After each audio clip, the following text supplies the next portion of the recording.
अगर एक मासूम बच्ची अचानक अपने घर के कुत्ते को ब्रूटली मार दे और उसकी आंखों में सिर्फ डार्कनेस हो, तो क्या आप यकीन करेंगे कि ये सब किसी कर्स्ड डॉल की वजह से हो रहा है।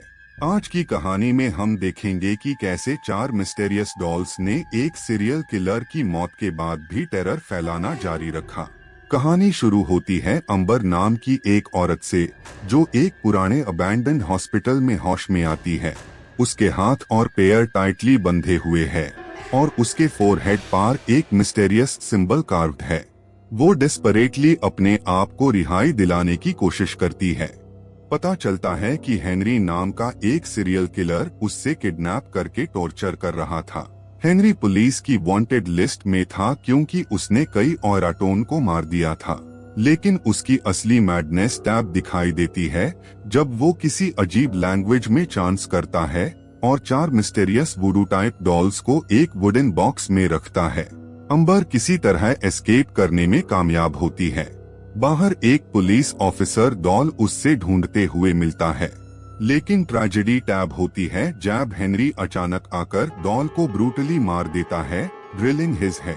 पुलिस अराइव करते हैं just in time. Detectives Matt और डार्सी हेनरी को मार देते हैं और एविडेंस के तौर पर वो वुडन बॉक्स ले जाते हैं जिसमें 4 डॉल्स है। हॉस्पिटल के बाहर डेला नाम की एक औरत अन डिटेक्टिव्स से मिलती है। डेला ने हेनरी को उसके फादर की डेथ के बाद पाला था। वो बॉक्स वापस मांगती है, लेकिन मैट रिफ्यूज कर देता है।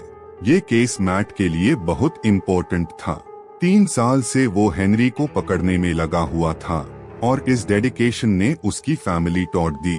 उसकी वाइफ एमी ने डिवोर्स ले लिया था।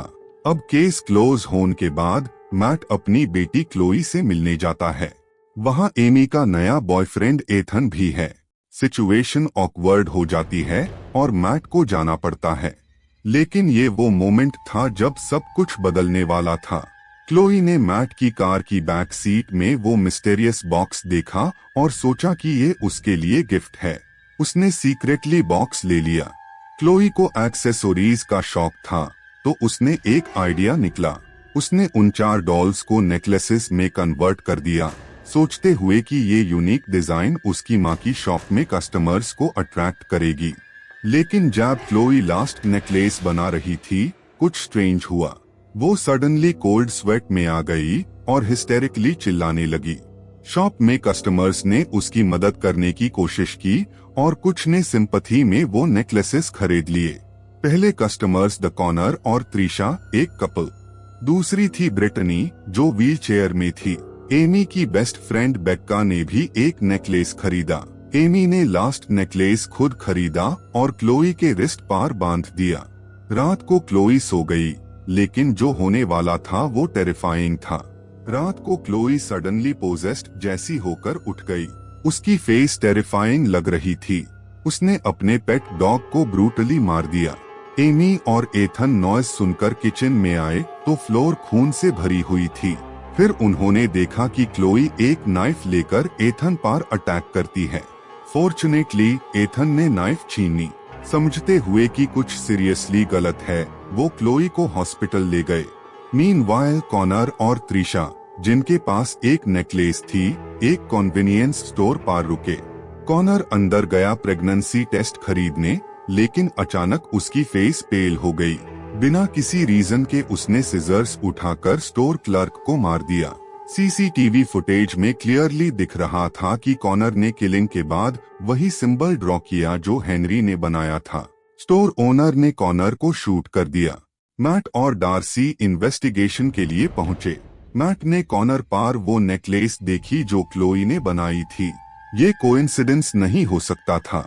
मैट ने त्रिशा से इंटेरोगेशन की, लेकिन उसने बताया कि कॉनर को हेनरी के बारे में कुछ नहीं पता था। वो सिर्फ वेकेशन पर आए थे। तभी मैट को एमी का कॉल आया कि क्लोई हॉस्पिटल में है। मैट तुरंत वहां पहुंचा। डॉक्टर वेल्स ने बताया कि क्लोई को एपिलेप्सी के सिम्टम्स है, लेकिन मैट को ये एक्सप्लेनेशन कन्विंसिंग नहीं लगी क्योंकि क्लोई को कभी एपिलेप्सी नहीं थी। मीनवाइल बेक्का अपने बॉयफ्रेंड टॉड्डी को तैयार कर रही थी और उसने टॉड्डी के नेक पर क्लोई की नेकलेस डाल दी, गुड लक के लिए। लेकिन डिजास्टर फिर स्ट्राइक किया। टॉड्डी ने सडनली एराटिकली बिहेव करना शुरू किया और एक जैनिटर को गार्डन शेयर्स से मार दिया। फिर उसने बेक्का को भी अटैक करने की कोशिश की। बेक्का ने मैट को कॉल किया और चिल्लाई। मैट तुरंत वहां पहुंचा। बेक्का बाथरूम में छुपी हुई थी जहां टॉड्डी दरवाजा तोड़ रहा था। उसने डिफेंस के लिए एक हेयर ड्रायर ली जो आउटलेट में प्लग्ड था। मैट टाइम पार पहुंचा, लेकिन फिर भी टॉड्डी ने बेक्का को मार दिया। मैट को टॉड्डी को शूट करना पड़ा। टॉड्डी की बॉडी पार भी वही नेकलेस थी। मैट समझ गया कि ये डॉल्स हाई सब कुछ की वजह है। वो कार पार गया और देखा कि बॉक्स गायब है। उसने रियलाइज किया कि क्लोई ने बॉक्स लिया होगा। अब तक 2 डॉल्स रिकवर हो चुके थे, कॉनर और टॉड्डी से। बाकी 2 ढूंढने थे। मैट हॉस्पिटल पहुंचा जहां डॉक्टर वेल्स ने बताया कि क्लोई की कंडीशन डिटेरियोरेट हो रही है। मैट ने एमी से बाकी नेकलेसेस के बारे में पूछा। एमी ने बताया कि एक नेकलेस ब्रिटनी नाम की व्हीलचेयर बाउंड वुमन ने खरीदी थी और दूसरी क्लोई खुद पहनी थी जो हॉस्पिटल स्टाफ ने रिमूव कर दी। मैट फिर डेला के पास गया आंसर्स के लिए। डेला पहले से ही जानती थी कि वो क्यों आया है।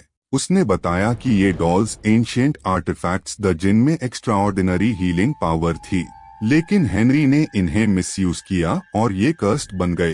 डेला ने हेनरी को सिंपैथी में ये डॉल्स दी द जैब उसका फादर मर गया था, लेकिन हेनरी ने इन्हें किलिंग के लिए उसे किया।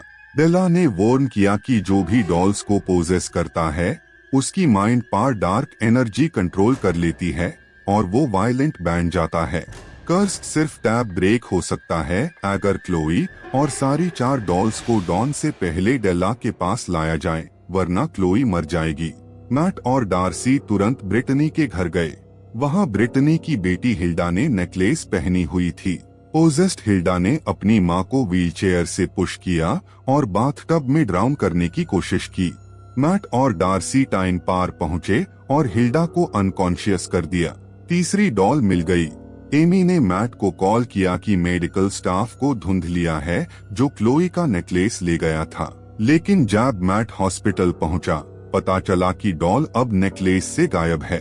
स्टाफ ने बताया कि उन्होंने वो डॉल एथन को दे दिया था, जिसे वो गलती से क्लोई का फादर समझे थे।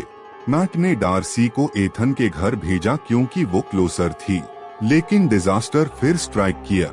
एथन, जो ऑलरेडी पोजेस्ड हो चुका था, ने डार्सी को हॉस्टेज बना लिया। मैट पहुंचा और सिचुएशन को पीसफुली सॉल्व करने की कोशिश की, लेकिन एथन ने डार्सी का थ्रोट स्लिट कर दिया। हार्ट ब्रोकन मैट को एथन को शूट करना पड़ा। फाइनली चौथी डॉल मिल गई। मैट हॉस्पिटल गया और स्टाफ को गुन से थ्रेटन करके क्लोई को बाहर ले आया। वो तुरंत डेला के घर पहुंचा, होपिंग कि डेला कर्स को ब्रेक कर देगी, लेकिन यहाँ ट्विस्ट था। डेला ने मैट को ड्रग कर दिया। उसने रिवील किया कि उससे क्लोई को बचाने में कोई इंटरेस्ट नहीं था। वो सिर्फ डॉल्स को वापस चाहती थी ताकि उन्हें प्यूरिफाई कर सके, लेकिन प्यूरिफिकेशन के लिए एक सैक्रिफाइस चाहिए था, क्लोई की प्योर सोल। डेला ने नाइफ उठाई मैट को मारने के लिए। मैट ने डेस्परेटली फाइट की और डेला को स्टैब कर दिया। फिर उसने वो बॉक्स फायर प्लेस में फेंक दिया। डॉल्स जलने लगी। डेला ने उन्हें बचाने की कोशिश की, लेकिन खुद आग में आ गई। वो लेक की तरफ भागी अपनी बॉडी को एक्सटिंग्विश करने के लिए। मैट अपनी अनकॉन्शियस बेटी के पास बैठा, होपिंग कि डॉल्स को जलाने से कर्स खत्म हो जाएगा। डॉन नियर था और क्लोई अभी भी अनकॉन्शियस थी, लेकिन कुछ मोमेंट्स बाद रिलीफ की बात ये हुई कि क्लोई ने फाइनली अपनी आंखें खोली। कर्स खत्म हो चुका था और इस तरह एक कर्स्ड डॉल्स की कहानी खत्म हुई। ये एक टेरिफाइंग रिमाइंडर है कि कुछ चीजें जिन्हें हम ऑर्डिनरी समझते हैं वो सबसे डेंजरस हो सकती है। अगर आपको ये स्टोरी पसंद आई तो लाइक करें और सब्सक्राइब जरूर करें। अगले वीडियो में मिलते हैं एक नई स्टोरी के साथ।